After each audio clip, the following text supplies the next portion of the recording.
Sus pasos y movimientos son reconocidos a nivel mundial. Y aunque ya no está con vida, su legado ha trascendido. En Puerto Rico, Miredi Rivera, una joven de 15 años de edad, se ha dedicado desde muy pequeña a rendir tributo al rey del pop, Michael Jackson. Con su parecido físico, acentuado con el maquillaje, vestuario y, por supuesto, no puede faltar los tan reconocidos movimientos corporales, la joven revive el legado del artista. Comencé viéndolo en la televisión, me impactaron sus pasos y pues le dije a papi que me comprara sus videos y empecé a practicar poco a poco hasta que gracias a Dios he llegado a sitios que jamás pensé que podía lograr, gracias a papito Dios. Lady Jackson estudió minuciosamente cada paso y movimiento del rey del pop, creando su propio espectáculo de imitación, el cual ha llevado por varios escenarios. Poco a poco práctica, todo ha sido videos, entonces papi me ha ayudado poco a poco y es nada, práctica y dedicación. Poco a poco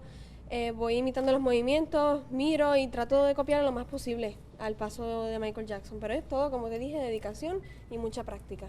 A través de los años ha utilizado esta oportunidad para realizar actividades benéficas y hasta visitar hospitales con el fin de llevar alegría y generar sonrisas a quien más lo necesita. Pues de verdad siempre me da como mucho sentimiento, ¿verdad? Porque al saber que ya él no está con nosotros, pues me duele un poquito, pero de verdad que él siempre va a estar en mi corazón y cada vez que voy a hacer un show yo siento que él siempre me acompaña, de verdad. Entonces pues ha sido una experiencia única, de verdad, que la cual siempre va a quedar plantada en mi corazón. Pulso Latino con Alejandra Forero, de lunes a viernes, desde las 6:45 de la tarde, aquí en ATV, Canal 15.